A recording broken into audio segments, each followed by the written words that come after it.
And And talk about another project that you're working on that our audience wants to know a little bit more about, Starlink. oh, Can you tell us anything? do you mean Skynet? Hopefully not Skynet. It's an internet in the sky.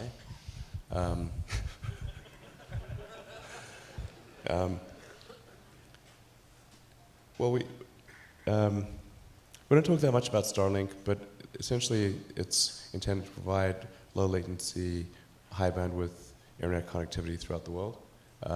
There actually will not be enough cognitive processing power on board the satellite system to in any way be a Skynet thing. Like it's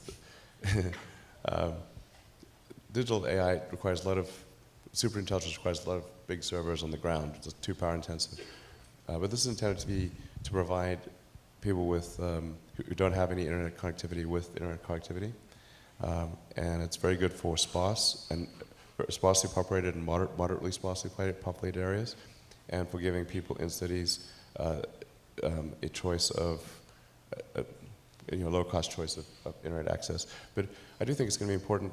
The Starlink system will be important in providing the funding necessary for SpaceX to develop interplanetary spacecraft, and at the same time, helping people who have either no or super expensive connectivity and giving people in urban areas more of a competitive choice. Very cool. I have to ask it because it's the number one question. Just going back to Mars, what kind of government do you envision for the first Martian colony? So we're have to be And careful what's your title? Yeah, exactly.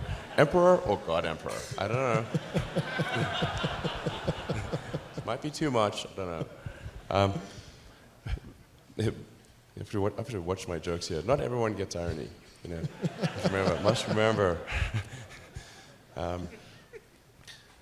So I think I think most likely the form of government on Mars would be somewhat of a direct democracy, where you vote on issues, where people vote directly on issues, instead of going through representative government.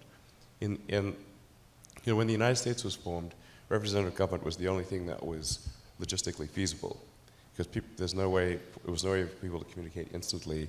A lot of people didn't even have really access to mailboxes, or there wasn't even really the post office was very, very primitive. A lot of people couldn't write. So you had to have some form of representative democracy, or things just wouldn't work at all. But I think on Mars, most likely it's going to be everyone votes on every issue, and that's how it goes. There are a few things I'd recommend, which is keep laws short. Long laws, it's like that's something suspicious is going on if there's a long law. If the size of the law exceeds the word count of Lord of the Rings, something's which it does, amazingly, then it's like something's wrong. So there should be a limit to the size of the law that you should be able to digest it. Like, how come you can read the Constitution and all of the amendments, like you can read those in maybe an hour? And we govern so much of our civilization by that, and yet modern law is this obtuse, super boring tome that's indecipherable to almost anyone. So I think direct democracy, laws that are comprehensible. I think having some kind of hysteresis on, like, it should be easier to remove a law than create one, because things just get to inertia. You have to have something that's going to overcome inertia. So probably, I don't know what the right number would be, maybe it's like 60-40. Maybe it requires 60% to get a law in place, but any number above 40% can remove a law. Otherwise, you just get laws just accumulate over time, and it's sort of like Gulliver, where you just get trapped by all these tiny strings and you can't move.